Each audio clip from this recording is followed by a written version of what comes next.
There will be signs in the sun, the moon, and the stars, and on earth distress among nations, confused by the roaring of the sea and the waves. And later it says, the powers of the heavens will be shaken. Well, when I read that, I thought about how, we have warming seas and worse than normal hurricanes and tsunamis and forest fires, and sometimes I wonder if God's trying to tell us something.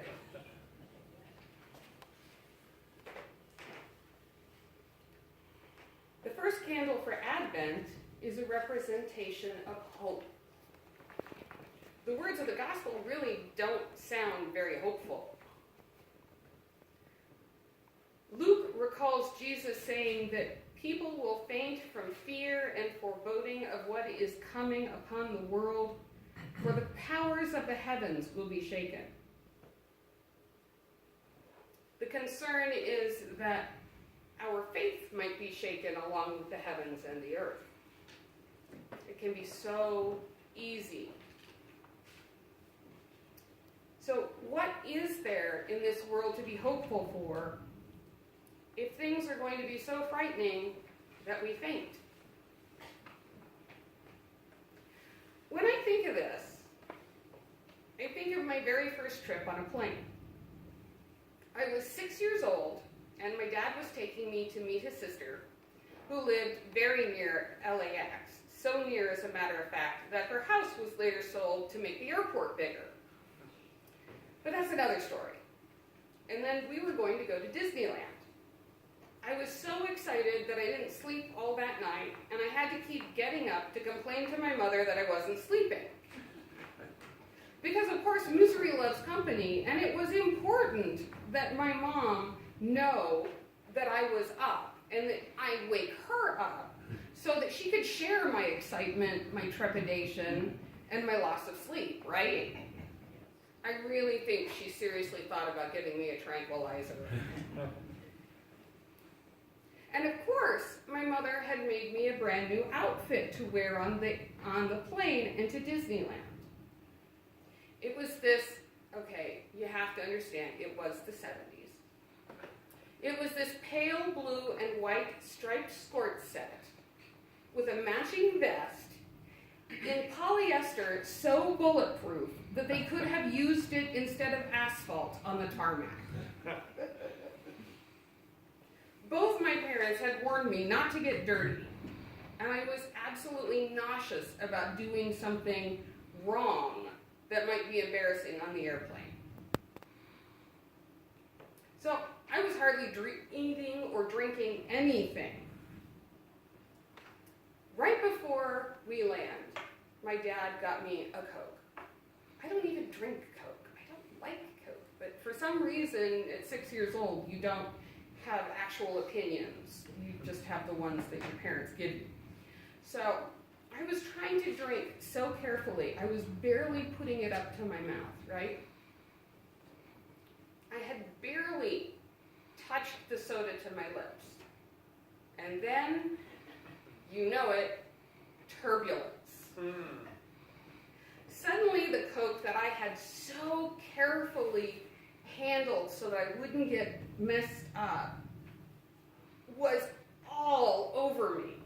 It fell all over my lap.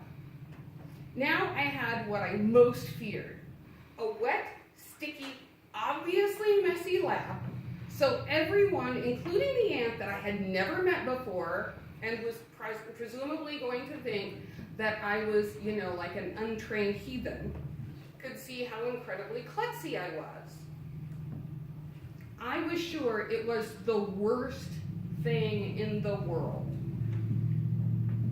Even though I know it was a tiny, unimportant event in the scheme of things now, for me, it was a disaster.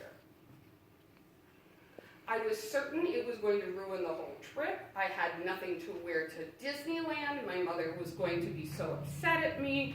it was going to stain how nothing stains bulletproof polyester, but I didn't know that. I really barely remember the trip, other than the small world ride and trying to hug Goofy and ending up standing on his foot instead. Watching that soda fall in slow motion is indelibly written in my brain a good 40 years later. So the thing is, human brains are built to remember negative events much more easily than positive events. It makes sense, really. Is it more important to remember the nice swim in the river, or the time you walked by the river and almost got eaten by a crocodile? Negative events that don't end up killing us are more important to remember so that we don't accidentally plunge into that sort of mud or swim in that sort of river again. So the part of our brains that respond to stress actually encourage our memory to start putting extra effort into remembering whatever we're stressed about. And we're capable of learning from others too, so that we don't actually have to put our finger in the light switch to know not to do it. Just having someone tell us about it is enough for most people. We learn not to do that sort of thing, and then we tell our children not to do that sort of thing, and our tribe survives. A tribe that isn't paying attention to the bad omens probably isn't going to last. So people have been fainting from fear and foreboding since before Christ died. It's how our brains are made. When bad things happen, we assume it's going to be an indication that more bad things are going to happen. We want to be able to predict if the famine comes or the house is going to get broken into. So we pay attention to all the negative things that happen. It's not a conspiracy by the news that they play only bad news. We like hearing it. It is incredible that we want to hear bad news, even if the bad news is 5% of all the things that happen. So if you had wrote a news article and said, ladies and gentlemen, 99% of all people were not killed in a handgun accident today, how good would that be? It wouldn't. We'd all turn it off. That's irrelevant.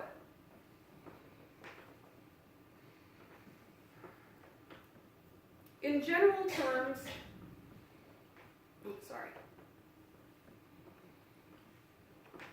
and when we hear about good things, we tend to see them as isolated incidents, and negative events as part of a pattern. Since we tend not to pay too much attention to good events, hope might be in short supply if we were just relying on our instinctual brains. So what is hope? According to the Wiley Online Library, in ordinary terms, hope is just a wish. Merriam-Webster calls it to desire with expectation of fulfillment.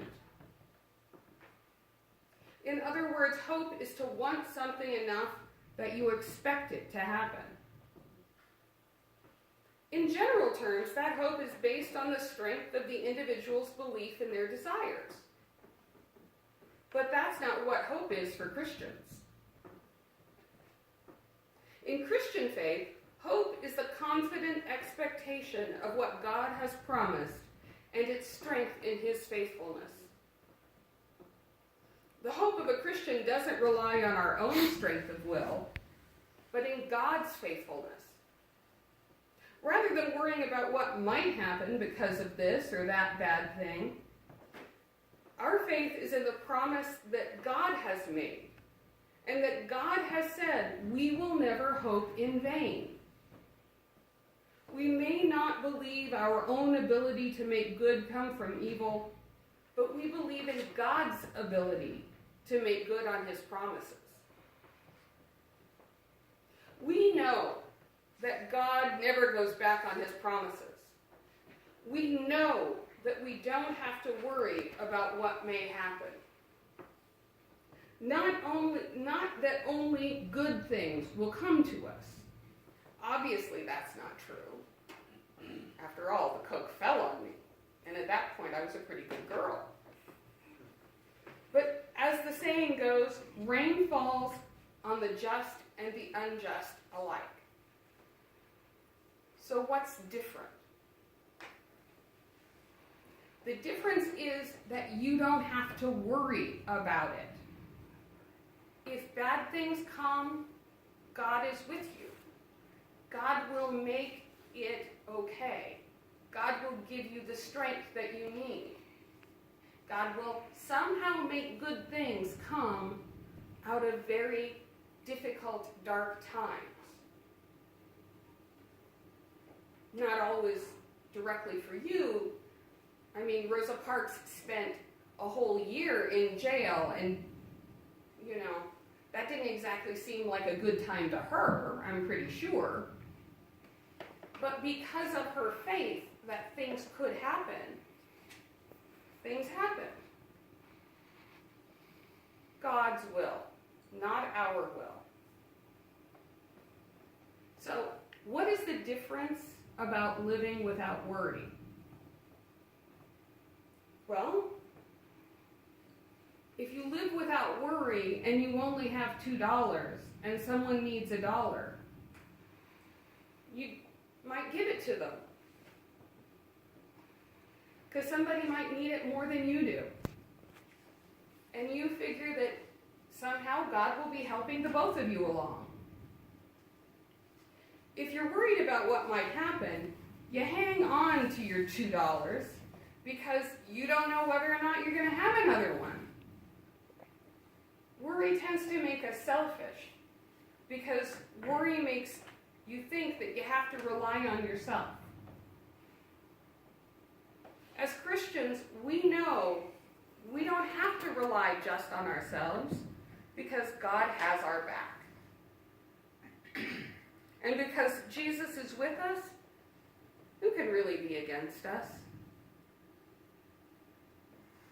We don't need to worry. We can feel free to give richly because we have been given to richly. We can forgive those people we don't want to forgive because we have been forgiven. We can love the unlovable because God loves us at our most unlovable. Whatever happens, we know the bad things don't last. We know that God is with us during the hard times, the lonely times, the scary times. That's where hope leads us, to be with those who are in their own dark nights of the soul.